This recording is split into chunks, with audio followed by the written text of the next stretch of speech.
आप पिछले 50-60 साल का इतिहास देखेंगे तो पता चलेगा कि भारत को विदेशों से वैक्सीन प्राप्त करने में दशकों लग जाते थे। विदेशों में वैक्सीन का काम पूरा हो जाता था, तब भी हमारे देश में वैक्सीनेशन का काम शुरू भी नहीं हो पाता था। पोलियो की वैक्सीन हो, स्मॉल पॉक्स, जहां गांव में हम इसको चेचक कहते हैं, चेचक की वैक्सीन हो, हेपेटाइटिस बी की वैक्सीन हो, इनके लिए देशवासियों ने दशकों तक इंतजार किया था।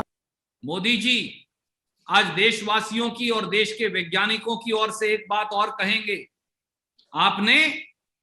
आपने देश की आजादी से आज तक वैक्सीन बनाने वाले हर वैज्ञानिक को भी अपमानित कर दिया, क्योंकि कभी भी प्रधानमंत्री जी को पूरी जानकारी होती ही नहीं।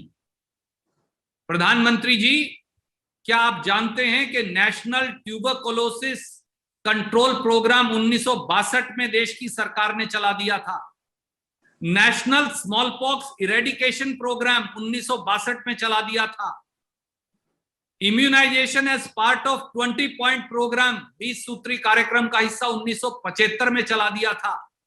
राजीव गांधी जी ने यूनिवर्सल इम्यूनाइजेशन प्रोग्राम, जिसमें डीपीटी का टीका लगता है, 1985 में चला दिया था। और एक बात और जान लें कि ये देश स्मॉल पॉक्स यानी चेचक फ्री 1977 में हो गया था। लेप्रोसी यानी कुष्ठ रोग फ्री 2005 में हो गया था। पोलियो फ्री 2011 में हो गया था। और उसी समय कोलेरा और टीबी पर कंट्रोल पा लिया गया था। सहयोग से मोदी जी, इस सब समय कांग्रेस की सरकारें थी।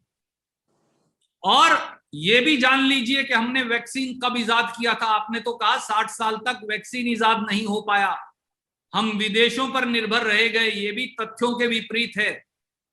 हमारे यहां ट्यूबरकुलोसिस टीबी का लिक्विड बीसीजी वैक्सीन मास अवेलेबल 1951 में हो गया था। देश आजाद 1947 में हुआ। 26 जनवरी 1950 को संविधान बना। हमारी सरकार और वैज्ञानिकों ने 1951 में टीबी का वैक्सीन हर हिंदुस्तानी को अवेलेबल कर दिया था। स्मॉल पॉक्स यानी चेचक का जो वैक्सीन था वो हमारे यहां 1965 में उपलब्ध हो गया था देशवासियों के लिए। पोलियो का ओरल वैक्सीन, मुंह से लिया जाने वाला, 1970 में उपलब्ध हो गया था। मीजल्स का टीका 1980 में उपलब्ध हो गया था। हेपेटाइटिस बी का वैक्सीन 1997 में देशवासियों को उपलब्ध हो गया था। H1N1 नोवल वायरस, जो इसी तरह का वायरस है, उसका वैक्सीन 2009 में उपलब्ध करवा दिया गया था। ओरल कोलेरा का वैक्सीन 2010 में हमारे वैज्ञानिकों ने और सरकार ने उपलब्ध करवा दिया था। और जापानी बुखार का वैक्सीन 2012 में उपलब्ध करवा दिया था। ये 8 वैक्सीन जब उपलब्ध करवाए गए तो इस देश में कांग्रेस पार्टी की सरकार थी। इसलिए चुनी हुई सरकारों और इस देश के वैज्ञानिकों का अपमान करने से पहले और अपने मियां मिट्ठू बनने से पहले कम से कम देश के वैक्सीनेशन की हिस्ट्री पढ़ लेते तो बहुत अच्छा होता।